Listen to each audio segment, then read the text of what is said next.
have you heard about LOKI Season 1 Episode 4 yet? Yeah, I heard about it, but I didn't see it yet though.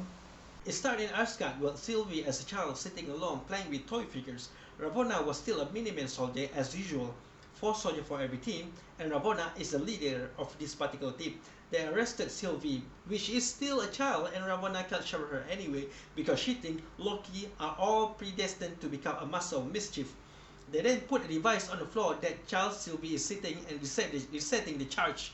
The charge then eliminated the surrounding evidence as the child Sylvie is never existed. After she signed all her words of her life and passed a test that proven the child Sylvie is not a robot, she then bring into the court. Well, for the child, will it not traumatize her? Basically, she's just a kid. Ravonna held her arm, but child Sylvie quickly stepped on her foot and take the tempad and ran a few steps back.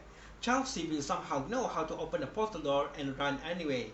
Nobody around seems to care, maybe because child Sylvie is just a kid and that won't be a threat to the TVA. I keep forgetting that it just was a TV show. Back to the real time, Ravonna has just now have a meeting with the 3 timekeepers for all the trouble they have in the episode 2. After that, she bumped into Mobius arguing about stuff and Mobius keep asking permission from Ravonna to talk to C20. Ravonna then tells Mobius that C20 died and make Mobius promise not to tell anyone. Mobius will never going to believe that. Now, back to LOKI and Sylvie waiting the end of their time. They were talking. Yes, they were talking. Both of them are very talkative. They show romance, spending their last moment talking to each other, telling stories how the universe want to break free so it manifests chaos. Very emotional. LOKI then started to fall in love with Sylvie, telling her that she was amazing. Meanwhile, Mobius sitting in front of the screen with B-15, seeing the crack in the timeline because LOKI wasn't supposed to fall in love to Sylvie. They then discover the place where the timeline branched out, open the door portal and quickly arrest them both. LOKI and Sylvie, they both have now a leash around their neck and now they are unable to escape. Wow.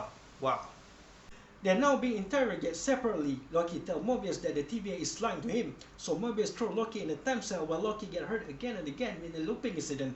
Mobius then quickly meets with Ravonna, try to interrogate Sylvie, but Ravonna won't allow it. Mobius then go back to the interrogation room, but he was intercepted by B-15. B-15 somehow shows some concern if LOKI does say anything to him. Mobius said to B-15 that the LOKI said that the TVA is lying to him. They both go back to their duties. Mobius go in the room again, asking LOKI to explain why is the TVA is lying to him. LOKI tells Mobius that they're all variant, telling him that before the TVA was created, that he has a life. Mobius then throws LOKI back in the time cell. Meanwhile, B-15 was the one who was supposed to interrogate Sylvie, open the door portal and ask Sylvie to come with her. Mobius then claimed finishing the file of interrogation with LOKI, meeting up with Ravonna again to validate the document. While Mobius talking with Ravonna again for a little chat, Mobius bringing up about C20 and Sylvie, and Ravonna don't want to talk about it and saying she only want to protect him. I hate her so much right now. When Ravonna not looking, he swapped his tempad with her tempad. Meanwhile, B-15 and Sylvie meet again at the Blue Candy Story supermarket. Sylvie now enchant her to show her past life. About time.